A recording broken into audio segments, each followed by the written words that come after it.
अब जैसे तैसे बेटी का विवाह तो संपन्न हो गया। बेटी पिताजी से विदा लेने आई। पिताजी आज्ञा दीजिए, अब मुझे जाना है। रोते रोते पिता के गले लग गई। व्यास जी ने कहा, बेटी यदि तू अपने को मेरी पुत्री मानती है और मुझे अपना पिता मानती है तो मेरी आज्ञा मानेगी। बेटी तो रो रही थी, विदाई का समय था, मेला विदाई की थी। हाँ हाँ पिताजी कहो।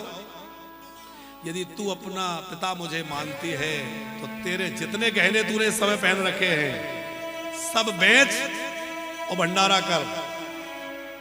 तुलसी पहन, चंदन लगा, ब्रजरज लगा, ये सब हटा। और यदि तू वास्तव में मेरी पुत्री है और मुझे पिता मानती है तो वचन दे के वृंदावन छोड़ के बाहर नहीं जाऊंगी, वृंदावन में ही रहे। ऐसा कौन पिता होगा, बेटी विदाई के लिए डोली में बैठने जा रही है और पिता आज्ञा दे रहा है कि कहीं नहीं जाओगे, यहीं रहो। आज्ञा दे दी कि बाहर नहीं जाना, यदि मेरी बेटी है तो बाहर नहीं जाएगी। लेकिन धन्य है इनकी पुत्री। पुत्री ने कहा, पिताश्री यदि आपकी ये इच्छा है तो मैं अभी सारे आभूषणों को उतार देती हूं और आज ही मैं संकल्प लेती हूं कि जीवन पर्यंत कभी वृंदावन से बाहर पैर नहीं रखूंगी, मैं वृंदावन में ही रहूंगी। पूरे गहने उतार दिए, ब्रजरज लपेट ली और ब्रजरज धारण करके सुंदर तुलसी धारण कर ली, खूब तुलसी पहन ली। और फिर इनके पतिदेव जो बन गए थे वो भी वृंदावन में रहे। माने बेटी दामाद दोनों पर वृंदावन में ही रहे और वृंदावन में रह के ही वो दोनों भजन करने लगे। अच्छा, बेटी तो ऐसी थी ही, बेटे भी कोई कमजोर नहीं थे। बेटे कैसे थे, इन्होंने अपनी संपत्ति का बंटवारा किया। बड़े विचित्र है संतों की लीला। इन्होंने अपनी संपत्ति का बंटवारा करना चाहा पुत्रों में तो 3 हिस्से किए। लेकिन हिस्से कैसे किए, बहुत ध्यान से सुनना।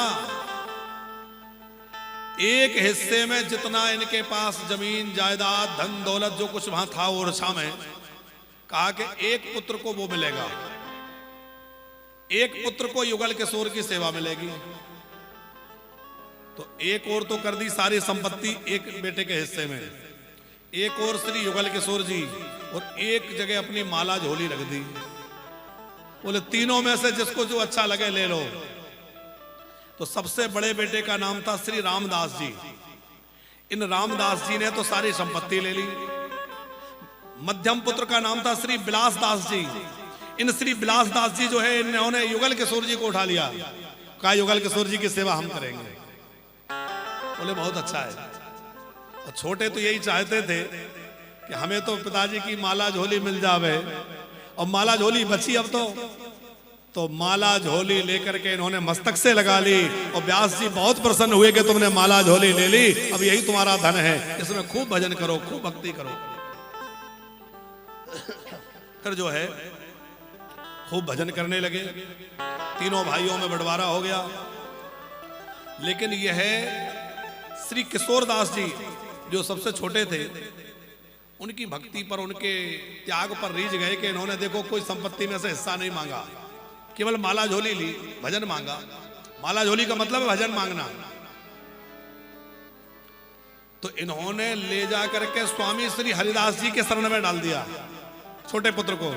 कहा कि इन पर कृपा कर दीजिए।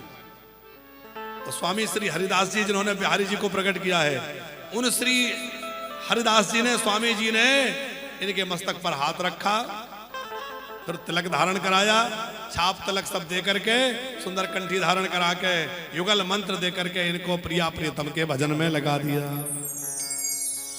और श्री किशोरदास जी की ऐसी स्थिति भजन में हो गई गुरुदेव की कृपा से। एक तो पूज्य पिताजी की कृपा थी व्यास जी की, और इधर श्री स्वामी जी की कृपा हो गई। तो दोनों महापुरुषों की कृपा और गुरुदेव की विशेष कृपा हो गई। तो इन्होंने एक बार श्री हरिराम व्यास जी ने ध्यान की अवस्था में बैठे थे, युगल सरकार का ध्यान कर रहे थे, और इनके ध्यान के उस भाव राज्य में श्यामा श्याम झूले पर बैठे हैं, सब सखियां हिंडोला दे रही हैं, सुंदर झूला झुलाया जा रहा है, वह लीला चल रही थी। तो ललिता विशाखा आदि सखियां वहां पर पद गायन कर रही थी। इधर स्वामी हरिदास जी भी उसी झांकी का दर्शन कर रहे थे, उधर स्वामी श्री व्यासदास जी भी।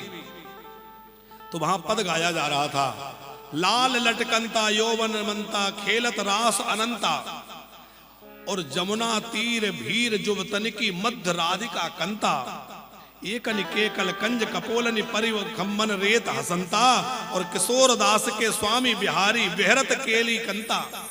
ये पद गाया जा रहा था, यमुना तीर भीर जुबतन की मध्य राधिका कंता। अब ये जब पद सुना श्री हरिराम व्यास जी ने, तो उन्होंने सुना कि ये पद किसका है, किसने लिखा है। ये तो ललिता जी गा रही हैं, विशाखा जी गा रही हैं, और इसमें छाप लगी है किशोर दास के स्वामी बिहारी। ये किशोर दास का होता है, वो समझ नहीं पाए कि हमारे पुत्र ने लिखा है।